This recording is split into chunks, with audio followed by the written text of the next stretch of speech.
So chapter 10 of The Wreck of the Titan. We're now off the iceberg, and Roland and Meyer have both been rescued.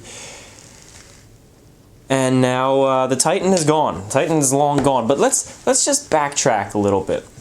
I don't think there's going to be any more significant comparisons between the Titanic, the Titan, and whether or not Morgan Robertson predicted the Titanic disaster 14 years after writing this book. But let's just ponder the plot line for a moment.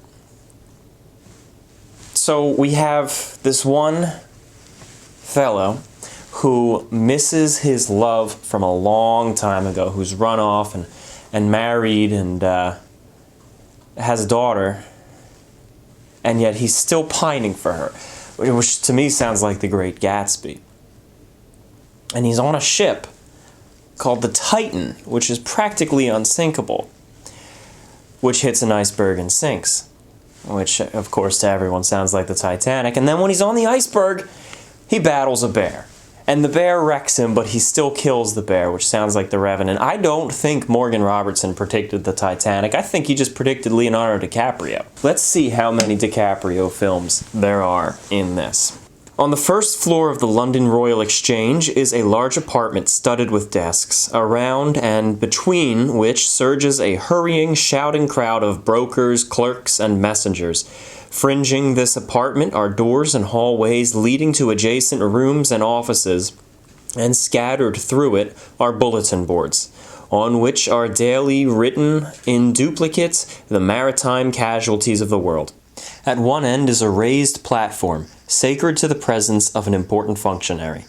In the technical language of the city, the apartment is known as the room, and the functionary as the caller, whose business it is to call out in a mighty sing-song voice the names of members wanted at the door, and the bare particulars of bulletin news prior to its being chalked out for reading. It is the headquarter of Lloyd's, the immense association of underwriters, brokers, and shipping men, which, beginning with the customers at Edward Lloyd's Coffee House in the latter part of the 17th century, has retained his name for a title, developed into a corporation so well equipped, so splendidly organized and powerful, that kings and ministers of state appeal to it at times for foreign news. It was, by the way, also the insurance agency that managed the White Star Line and the Titanic accounts. Not a master or mate sails under the English flag, but whose record, even to forecastle fights, is tabulated at Lloyd's for the inspection of prospective employers. Not a ship is cast away on any inhabitable coast of the world during underwriters' business hours, but what that mighty sing-song cry announces the event at Lloyd's within 30 minutes. One of the adjoining rooms is known as the chart room. Here can be found in perfect order and sequence, each on its own roller, the newest charts of all nations, with a library of nautical literature describing to the last detail the harbors, lights, rocks, shoals, and sailing directions of every coastline shown on the charts. The tracks of latest storms, the changes of ocean currents, and the whereabouts of derelicts and icebergs. A member of Lloyd's acquires in time a theoretical knowledge of the sea seldom exceeded by the men who navigate it. Another apartment, the captain's room, is given over to joy and refreshment, and still another, the antithesis of the last, is the intelligence office, where anxious ones inquire for and are told the latest news of this or that overdue ship.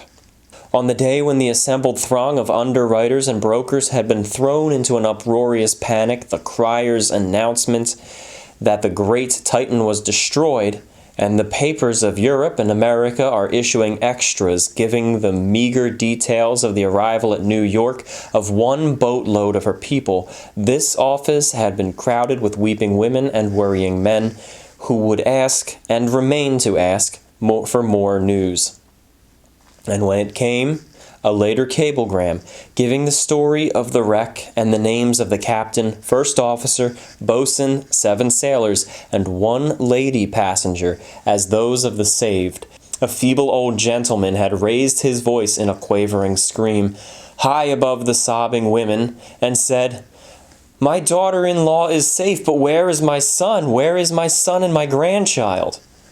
Then he had hurried away, but was back again the next day, and the next. And when on the 10th day of waiting and watching he learned of another boatload of sailors and children arrived at Gibraltar, he shook his head slowly, muttering, "George, George," and left the room. That night, after telegraphing the council at Gibraltar of his coming, he crossed the Channel. In the first tumultuous riot of the inquiry, when underwriters had climbed over desks and each other to hear again of the wreck of the Titan, one, the noisiest of all, a corpulent, hook-nosed man with flashing black eyes, had broken away from the crowd and made his way to the captain's room, where, after a draught of brandy, he had seated himself heavily, with a groan that came from his soul. "Father Abraham," he muttered, "this will ruin me." Others came in, some to drink, some to condole, all to talk. "Hard hit, Meyer?" asked one. 10,000, he answered gloomily. "Serve you right," said another unkindly. "Have more baskets for your eggs. Knew you'd bring up." Though Mr. Meyer's eyes sparkled at this, he said nothing, but drank himself stupid and was assisted home by one of the clerks. From this on, neglected his business, excepting to occasionally visit the bulletins. He spent his time in the captain's room drinking heavily and bemoaning his luck.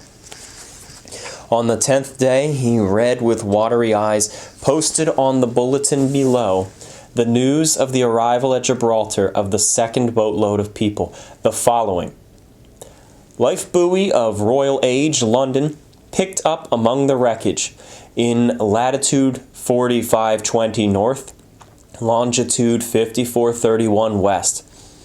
Ship Arctic, Boston, Captain Brant." "Oh, mine good God," he howled as he rushed towards the captain's room. "Poor devil, poor damn fool of an Israelite," said one observer to another. "He covered the whole of the Royal Age and the biggest chunk of the Titan. It'll take his wife's diamonds to settle." "Poor devil, poor damn fool of an Israelite," said one observer to another. "He covered the whole of the Royal Age and the biggest chunk of the Titan. It'll take his wife's diamonds to settle." Well, that sucks. This guy is... Oh man, that's like the worst place to be in. So he is insuring both the Titan, which is lost, and the Royal Age, which it seems is the ship that the Titan cheese-knifed her way through. 3 weeks later, Mr. Meyer was aroused from a brooding lethargy by a crowd of shouting underwriters who rushed into the captain's room, seized him by the shoulders, and hurried him out and up to a bulletin. So he's just been in the same room drinking for 3 weeks. "Read it, Meyer, read it. What do you think of it?" With some difficulty he read aloud while they watched his face. "John Rowland, sailor of the Titan, with child passenger, name unknown, on board, Peerless, Bath, at Kristiansand, Norway. Both dangerously ill. Rowland speaks of ship cut in half night before loss of the Titan." Okay, so here we've got all the brokerage and the business side of this. So this is the Wolf of Wall Street chapter. So we got another Leonardo DiCaprio scene right here. "What do you make of it, Meyer?" "Royal Age, isn't it?" asked one. "Yes," vociferated another. "I've figured back. Only ship not reported lately. Overdue 2 months. Was spoken someday 50 miles east of that iceberg." Oh, yeah, that other ship. We forgot about her for 3 weeks. Yeah, she's late too. That's pretty much what is happening here. "Sure thing," said others. "Nothing said about it in the captain's statement. Looks queer." "Well, what of it?" says Mr. Meyer, painfully and stupidly. "There is a collision clause in the Titan's policy. I merely pay the money and the steamship company instead of the Royal Age people." "But why did the captain conceal it?" they shouted at him. "What's his object? Assured against collision suits." "The looks of it, perhaps. Looks bad." Nonsense, Meyer. What's the matter with you? Which one of the lost tribes did you spring from? You're like none of your race, drinking yourself stupid like a good Christian. I've got 1,000 on the Titan, and if I'm to pay it, I want to know why. You've got the heaviest risk and the brain to fight for it. You've got to do it. Go home, straighten up, and attend to this. We'll watch rolling till you take hold. We're all caught. They put him into a cab, took him to a Turkish bath, and then home. The next morning, he was at his desk, clear-eyed and clear-headed, and for a few weeks was a busy, scheming man of business. So we have, in this previous chapter, we have the insurance agency. It looks like they're going to try to fight paying out on the Titan, if not also the Royal Age. And that is the end of chapter 10 of The Wreck of the Titan.